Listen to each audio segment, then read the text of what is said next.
Hi, I'm Laura Roccaforte. Welcome to our podcast, What Leaders Need Now, where my partner Andrea Chilcote and I discuss beliefs, behaviors, and values essential in this time of transformation. In our initial episodes, we've been talking about the essential leadership qualities that Andrea wrote about in her new book, What Leaders Need Now. Those qualities are compassion, courage, and humility. Today, we'll be diving deeper into courage and leadership. I am so excited to be joined with my special guest, Scott Focht. Scott is a senior leader at Omaha Public Power District, OPPD, joining in 2013 to lead business strategy and deployment. In 2020, Scott was promoted to vice president and is accountable for continuous improvement, corporate audit, corporate governance, enterprise risk management, innovation, legal operations, nuclear oversight, and strategic planning. Scott, what don't you do? Scott has more than 20 years of prior strategic management and consulting experience in several notable industries, including hospitality, financial services, healthcare, and federal services. He's also worked independently as a strategic consultant for a variety of businesses and nonprofit organizations. A native of Omaha, Nebraska, Scott has a strong commitment to the community, serving currently and in the past on numerous boards focused on personal growth, inclusion, and compassionate care. Scott earned his master's degree in business administration with a focus on international management from Thunderbird School of Global Management. He earned a bachelor's degree from Creighton University with a focus on French and business administration. Scott, welcome. Thank you, Laura, for inviting me to be part of this conversation. It really is a pleasure to be here. I'm so excited to have you. So can you tell us about your leadership journey as a strategy officer and the role that you're now playing at Omaha Public Power District? Absolutely. When I reflect back on the journey, what I think about first were my diverse interests. I always grew up liking kind of all the left brain stuff and the right brain stuff. I had a hard time focusing on either side. And I also found myself really interested in things from a global perspective. Like, not only what does this mean to me, but what does this mean to us collectively? And how might we be looking at this from across the world? And so it wasn't a surprise in the early 90s. I fell into strategy. I was working for the global headquarters of Best Western Hotels. I was working as a marketing analyst, and they created this new function, strategic planning. And as I started doing this work of strategy, I really came alive. And pretty quickly, my left and my right brain were like both on fire, because strategy requires you to be thinking creatively and thinking about the vision, but it also requires you to create a pathway to get there. So when I was able to use my full self in my work and not just part of it, I knew this was the work that I wanted to do. I was lucky early on. I had several projects on global branding, global governance, very complicated things for someone in the early 20s to be asked to tackle. Thankfully, I was surrounded by great leaders and had a real opportunity to explore in a way that was, psychologically safe and helpful to my growth and to my development. I left that organization in the late 90s and worked across diverse industries. I worked again in the hotel side of things. I worked in financial services. I've worked in healthcare and for federal contracting. What I've learned in all of these industries and in all of these companies, the questions around strategy were kind of the same. I mean, who are we? Where are we going to go? How do we intend to get there? And culturally, how do we want to show up as an organization?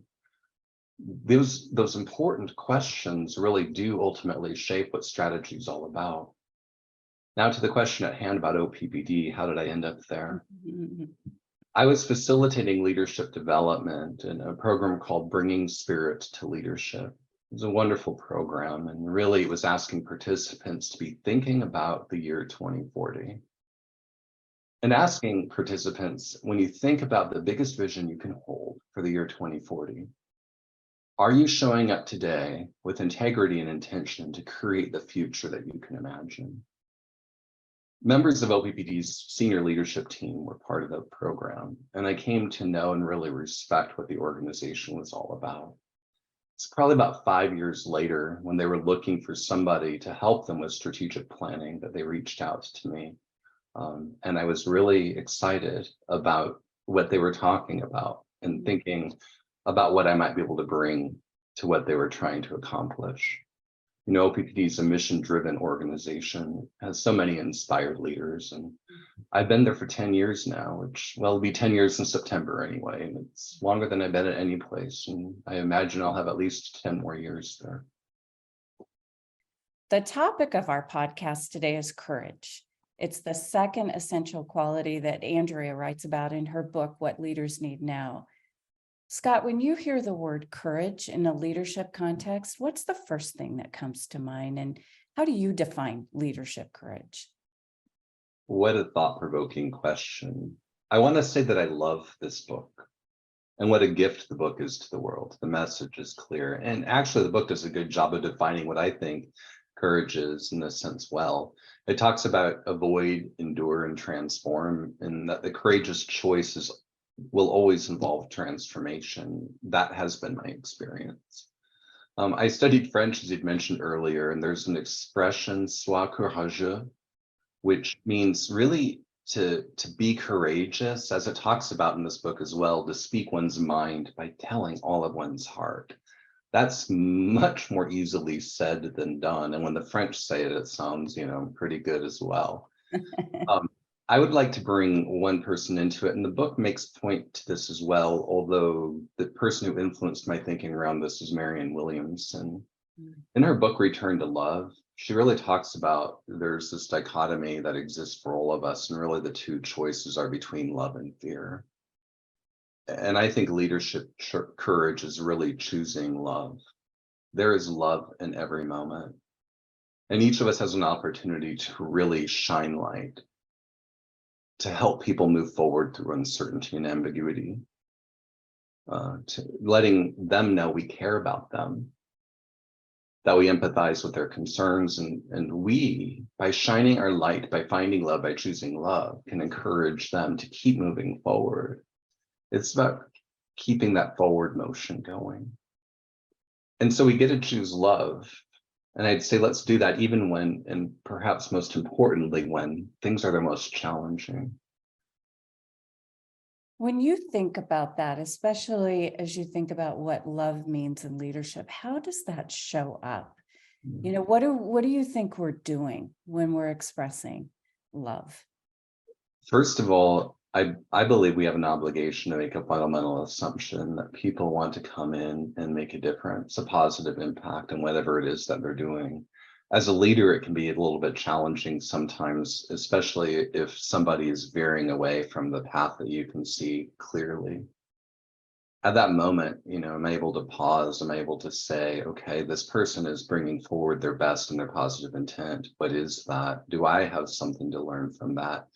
I'm surprised. I mean, sometimes very pleasantly and genuinely, where they're thinking and what they're bringing to it is something that I may never have even thought of, right?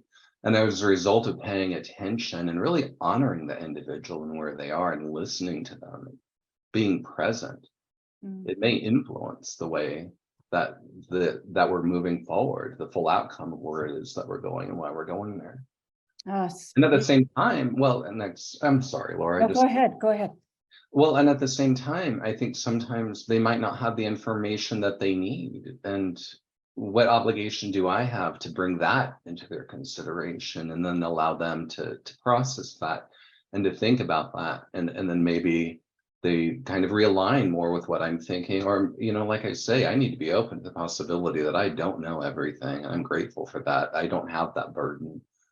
Really, I think the sacred trust I have as a leader is to create the space for everyone to come in and come up and do their very best. How am I helping them do that? You gave us really everything that we're saying in the book, which is compassion, courage, and humility. The idea of starting with compassion for the person and for yourself, and also having that humility that you don't know everything. Yes. Beautifully said, Scott. Scott, that vision of 2040 and looking out that far for yourself and wanting to have an impact and making a difference someplace, I think that's phenomenal that you chose an organization that's really trying to do the right things right, in their planning and in their thinking about the future to make sure that they're environmentally sensitive, Yeah. as well as, holding costs down for consumers. And so it's just amazing that they have you.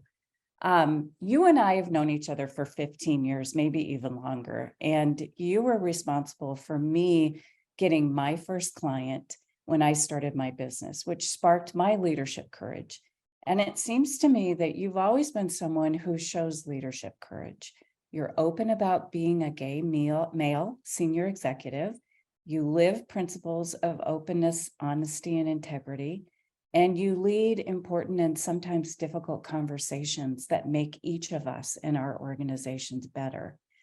We often quote Kouzes and Posner, and they say that challenges call forth courage, and that taking courageous action is both liberating and transformational.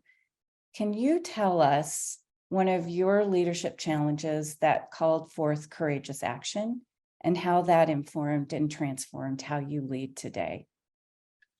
First of all, thank you for those very kind words. Yeah. I have to share that your gift of love and light expressed through your work is cultivating such wonderful things, and people are so fortunate to have you do the work that you're doing. You, Laura, have shined light in my life, and I'm grateful for that. I very much appreciate the kind words and want to acknowledge that it's not always that I'm courageous. In fact, there are times, and perhaps several during a given day, when I'm not expressing leadership courage the way that I would like. Ultimately, we're human. And the practices of development, reflection, and acknowledgement are critical. And to be fully present in who you are at that moment so that you can understand, am I showing up? Am I being the best leader I can be? Am I being kind to myself and to others?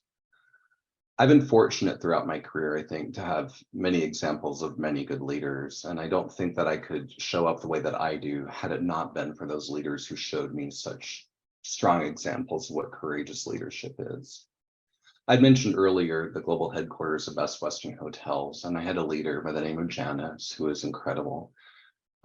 She saw something in me that I just did not see in myself. I could not see it myself. And it was an assignment bigger than anything I thought I was capable of doing. But she said, you can do it. I trust you to do it. And I'm here to help you along the way. It took courage for her to do this. This is a high profile project. We were working with our board of directors and our executive team. We were navigating through an issue that was quite contentious. And we were trying to gather and collect information that would help people come together and make a decision, ultimately, that would shape the future of that organization. And here she was having me as project manager for that. And there were times through that I messed up. There were times where I did not do the work that was in front of me, and I stumbled through some things. And yet each time I stumbled, she says, you have this, I'm here, let's do it. The outcome was great. It made me feel great. It recommitted me to do the work that I did, but it also committed me to be a type of leader that would be like what Janice did for me in that moment. Scott, that was transformational for you, really, because you could have avoided that. You could have said, no, thanks. I don't want to take on that responsibility. Or you could have, said it should be somebody else's, I'm not good enough. Yes. But that moment of courage for you of being able to say, yes, I'll stand in this and I'll step up to this was a big move. It felt like that. And let's pause on what you just said there. It's the saying yes. I have felt for a long time that if we just pause and pay attention, really the best thing that we can do as people and as leaders is to follow and amplify that energy of yes. An example that I was thinking about was I was living in Washington, D.C., and I had established my own consulting practice. And I was talking actually to OPPD as a potential client, I thought. And they said, we support your consulting, but we really want you to be with us full time. Do you think that we can figure this out? And I will say at first I thought, well, I'm not sure that I can. I reached out to several people that I know, several people that I trusted, and said, what should I do? And much to my surprise, because in a certain way, I really wanted to stay in Washington, D.C. I'd come to know and love the city. Mhm. Everyone I reached out to said, yes, you should go. You should go to this job in OPPD in Omaha, Nebraska. And I had provided this advice to people I'd mentored for many years, follow the energy of yes. And suddenly here was a crossroads for me. Am I going to follow that energy, which is clearly pointing me back to Omaha, Nebraska? Or am I going to do what I really think I wanted to do at that time, which was stay in Washington, D.C.? Well, yes. Sorry, I think that's a similar thing of people seeing things in you, like back to Janet, and people sort of saying, this is kind of in your wheelhouse. This is what you want to do, right? Yeah. Yeah, well, exactly. And because I think I shared openly and transparently about who I am and who I was across the way, people could see that and they knew it was time. So I came back to Omaha, Nebraska. And again, this has really been a favorite job of mine. I love working for this organization and I love that work that we're doing in this world.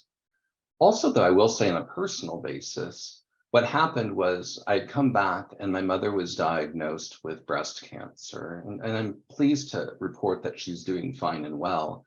But I would not have been able to be here for her in the way that I was able to be here having moved back. And a friend of mine also had cancer, throat cancer, and I would not have been able to be here for him in the way that I wanted to and needed to had I not moved back. So sensing this energy and kind of where it's pulling is something intuitively I know to be important, and oftentimes for the things we can't even see. So pay attention to it, I think, is really required, and moving into it. And more is revealed as you go along, and just be open to the journey. It's rather miraculous when you think about it. And so one of the things that I always check in for myself is, am I following the energy of yes? And I'll advise people around me to do the same. Oh, that's so great.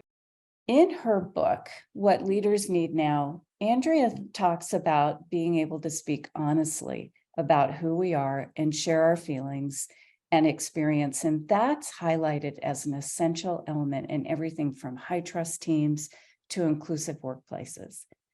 Yet we know that we're not always safe in our organizations and they don't support courageous vulnerability. Andrea goes on to say in the book that what we need now are leaders who are courageous enough to change culture at its core. So, Scott, what are you doing as a senior leader to create that kind of courageous vulnerability at all levels so you can help change the culture? Mm-hmm. I love those words, and what a powerful question. I work for an organization that has a strong safety culture. As we deliver electricity, being safe in the process is incredibly important. A few years ago, we added to our safety briefings, which is really how we begin each and every meeting, with a conversation and a reminder about the importance of being psychologically safe. Oh, wow. About creating a safe environment for the conversations that need to happen, to respect people and to remind folks of the type of tone and tenor and how powerful conversations with multiple perspectives can be in terms of advancing that. And I'm really grateful for that example and to honestly just be able to reinforce it. I hope that I'm modeling through my actions what this is all about. You and I have both been part of something where we've been invited to envision a world that works for everybody. I think it's an important component of this courage to understand what is that world and am I living in alignment with that world that I want to create. It's a sacred obligation, really. We've been entrusted and empowered in leadership roles. I know I have been in my organization. I have certain authorities that others don't. How am I leveraging this power? Am I leveraging it for good? Am I leveraging it in a way that's keeping people in a state of psychological safety, encouraging and cultivating that? And hopefully I'm doing that. An example that comes to mind here where I felt I was really having to draw my courage was on May 25th, 2020, when George Floyd was murdered. the question for us became, how do we show in and show up, and what is it that we're wanting to do? How do we want to provide a sense and a message of safety to everybody in our organization, of care, of compassion, of inclusion, to acknowledge this particular event and the impact that it had and what we would and wouldn't tolerate as an organization through this very tumultuous time of events that have just built up over centuries of this type of event. And so we sent a letter, and I helped to draft that letter to all employees, speaking to our values, speaking of who we were, who we are, and who we intend to be. I had team meetings. I pulled together my business unit, and we just had an open conversation, talking about what was going on, talking about how it felt, talking about how we felt, talking about how it impacted us. And that led to several one-on-one conversations with people that really just needed to be heard, to be known, to be seen, and ultimately to know that they were cared about. Now, these conversations are not easy to have. I mean, honestly, as a society, we're not well practiced in them. I've likened it to going into a gym and looking at equipment for the first time and thinking I'm going to be strong and good. Well, be smart in terms of how you leverage that equipment. Otherwise, you're going to come out really sore and things are going to hurt. And yet, if you practice these conversations and you have more of them over time, you do become stronger. Things become more at ease, and you're able to really advance and see the results that allow these types of conversations to become more natural. Through this, I feel like I needed to have a commitment, and a commitment to be aware, to acknowledge that feeling where it's going to be awkward, to courageously speak my heart from that place of love, and ultimately to practice. These are not the first conversations, and they've not been the only conversations that we've had. We've continued to have conversations. I oftentimes will have a meeting. It's been mostly quarterly, where I pull a group of cross-functional individuals together who have participated in diversity, equity, and inclusion exercises, and we have conversations around this topic of diversity, equity, and inclusion, what that means. Where are we strong? What opportunities do we have to improve? People love the conversations. They report back, and I'm grateful to continue to have them as long as they're valuable and meaningful to people. Scott, I think that conversation that began around diversity, equity, inclusion in many companies after George Floyd was murdered was almost a one and done. But I think what you're saying is that in your culture, it's not, and psychological safety is really important to how you lead and how others in your organization lead. And that's admirable. That's right. So there's a great article by a guy, I hope I'm pronouncing his name right, James Dettert, I believe, who wrote What Courageous Leaders Do Differently. And he said, leaders often ask others to stick their necks out, even when those same leaders aren't willing to do that themselves. And we've seen, and you kind of highlighted that, the pain and suffering that results from some of that inappropriate, disrespectful, and even inhumane behavior that can happen in the workplace as well. We especially want courageous senior leaders, all of us do, who will create those inclusive environments by walking their talk and living their values, even when it's hard. And you talk about that coming from a place of love. At the senior level, hard often means taking risks in the marketplace and with owns political capital, and that holds some people back, according to this article. So as a senior executive and one who is also gay, in what ways are you speaking your truth and making it safe for others to do the same? You've had some of those comments, but would love to hear more. Things have changed dramatically for the LGBTQIA plus community during the 3 decades that I've been in the workforce and the 5 decades that I've been on this planet. I'm grateful for that. And I'm grateful for all of the courageous leaders who came before me, making a difference, speaking their voice, being heard. so that as a gay man in an organization today, I feel that I can live a life that is so much freer, more open, and more transparent than I could have in the past, for sure. Yet there does remain work that needs to be done within our society. There are people and places who would have us otherwise disappear. I'm so grateful that that has not been my experience at the organization where I'm currently working.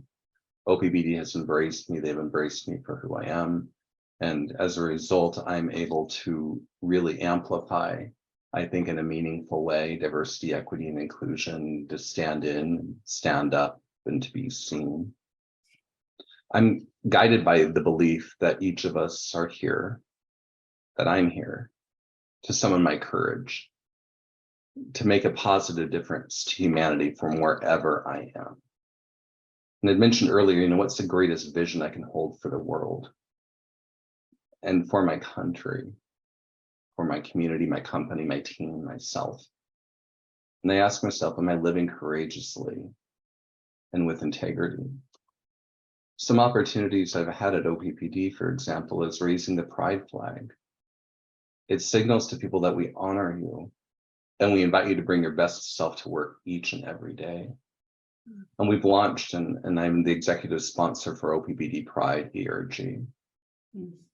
And I've invited people to join me, having strong allies by my side, people who are not LGBTQ, but boy, do they love and support us, has been so incredibly important.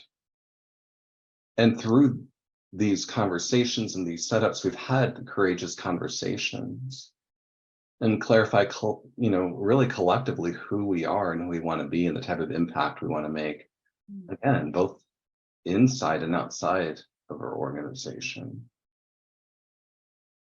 I really do believe I have an obligation to be seen, to let people know who I am and know me for who I am. What people do with that really is ultimately their business, but they can't respond to that if I'm not willing to offer it. So I must, and I do, and I hope that it makes a difference. I think you showing up completely as you and taking those moments to be the one who leads the ERG and who raises the pride flag, and as a senior executive allows someone else in the organization to say, if Scott's doing it, I can do it too, instead of living a shadow life. And I think, sometimes inside of our companies, we don't have that. We have to show up and be one thing because that's what we're supposed to do, versus what you're saying, Scott, which is be your whole best self and be that authentically, be that honestly. I so appreciate that. So as we close this important leadership call to courage, what words of wisdom do you want to leave with our audience of leaders today? Well, first of all, thank you for this conversation, Laura, and to Andrea for bringing what leaders need to know into the world. It is a gift of wisdom and vulnerability that will attract people to the message. It invites us all to reflect on who we are and how we want to show up in the world. When I was reflecting on this book and this conversation, I was thinking, compassion, courage, and humility are so powerful. And if I liken each of these things to musical instrument, each one really plays its own type of music in such a beautiful way. And collectively, this orchestra that emerges is really transcendent. And the three practices that are advocated here, the development and reflection and acknowledgement, teaches us to dance to the music. And when we don't adhere to these, practice these, things become awkward, right? And a little bit clumsy as leaders when we're not compassionate, courage, and humble, or when we don't develop, reflect, and acknowledge, it can become clumsy. And so I think the wisdom perhaps I'm offering to everyone, and a reminder perhaps to myself, and to call it wisdom might be bigger. It doesn't feel terribly humble to me. But, I wish everyone the courage to really listen to that music of compassion and courage and humility, to be able to close your eyes, to trust in who you are, and to accept the invitation it offers us each and every day to just dance. And you are doing that beautiful dance in the world, Scott Focht. Thank you so much for that. And you made me really think about when you said that and the way that you said that, that left and right brain that you have that is so complex and so able to see both the creative and the realistic at the same time makes you an incredible leader in our community and really for a change agent in the world. So thank you so much for being here with us, sharing your wisdom and your journey. To all of our listeners, thank you for joining us today. Remember to click on the subscribe button on the What Leaders Need Now YouTube channel, or go to whatleadersneednow.com to see our recent podcasts and get notified about what's coming up in new episodes. And be sure to share this podcast with your colleagues and your friends. Thank you, everyone.